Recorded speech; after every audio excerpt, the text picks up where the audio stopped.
যাচ্ছি সেই মুহূর্তে আমাদের সহযোদ্ধা শরীফ ওসমান হাদি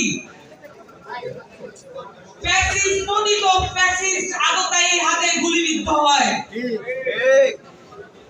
এবং গুলিবিদ্ধ হওয়ার পরে আমাদের দেশে নির্বাচন কমিশন যার কথায় চলে সেই প্রধান নির্বাচন কমিশনার সিসি তার মৃত্যুকে কটাক্ষ করে উপেক্ষা করে বিদ্রুপ করে বক্তব্য দিয়েছিল।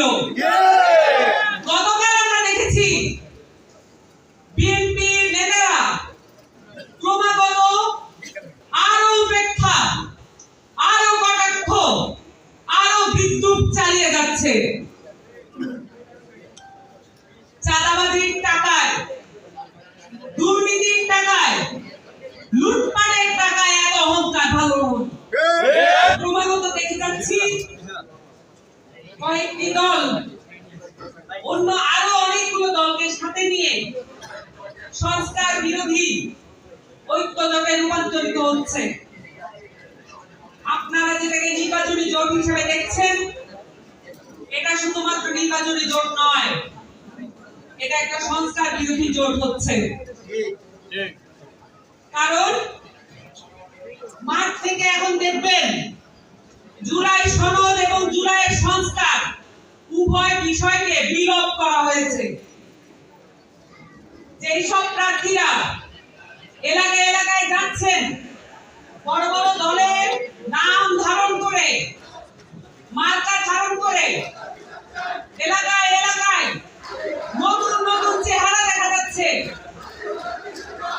নিজেদের মার্কা, নিজেদের দল সম্পূর্ণ বিলুপ্ত করে তারা বড় বড় দলের মার্কা নিচ্ছেন, কিন্তু এলাকায় গিয়ে একবারের জন্য রাষ্ট্রের সংস্কারে তার কি বক্তব্য, তার দলের কি বক্তব্য, কিভাবে আমরা গত 1.5 বছর ধরে মাঠে ময়দানে সংস্কারের কথা আদায় করার চেষ্টা করছি, এই কথাগুলো একবারের জন্য বলছেন না। আপনারা লাইভ টেলিকাস্টে দেখেছেন ঐক্যমত্য কমিশনে কিভাবে পাওয়ারের ভাগ বাটোয়ারা হয়েছিল।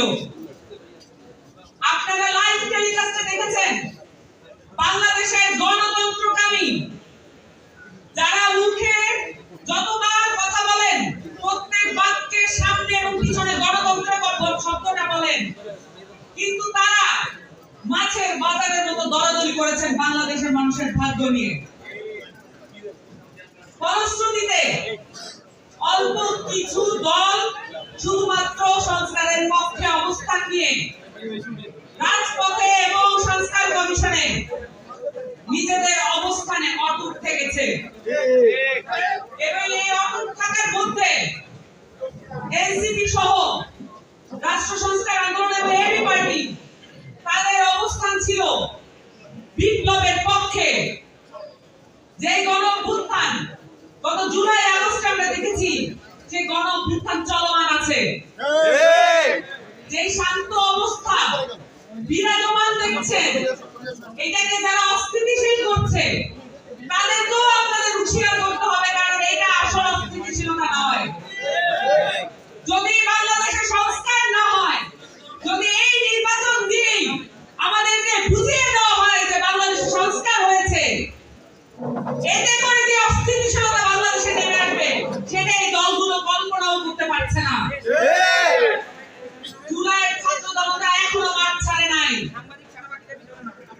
জুলাইয়ের ছাত্র জনতা আপনারা এটাও দেখেছেন প্রত্যেকটা এলাকায় এলাকায় সংস্কারের কার্যক্রম নিয়ে গিয়ে মানুষের দরজায় দরজায় যাচ্ছে। ফেনীর যে আপামর জনসাধারণের যে চাহিদাগুলো আছে, আপনাদের পথঘাট, রোড এগুলো ঠিক করা এবং পরিকল্পিত নগরায়নের জন্য এনসিপি এবং নিরাপদ সড়ক আন্দোলনে যারা নেতৃবৃন্দ আছেন সকলে কিন্তু প্রস্তাবনা দিয়ে যাচ্ছেন, কিন্তু এইখানকার ডিসি ওসি তারা কিন্তু এই বিষয়গুলো কোনোভাবেই আমলে নিচ্ছেন না। ফেনীবাসীর সকল সুযোগ সুবিধা এবং পরিকল্পিত নগরায়নের যত প্রকল্প এটা এই আমলে বাস্তবায়ন করতে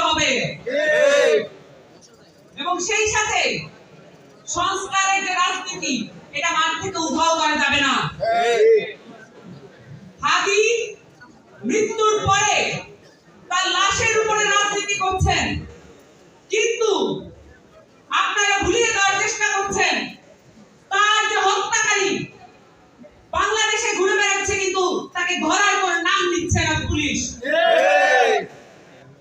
বাংলাদেশের যে তদন্ত সংস্থা আছে, আইন শৃঙ্খলা বাহিনী আছে, তারা কতটুকু সংস্কারের মুখোমুখি হয়েছে এটা বাংলাদেশের মানুষ জানতে চায়।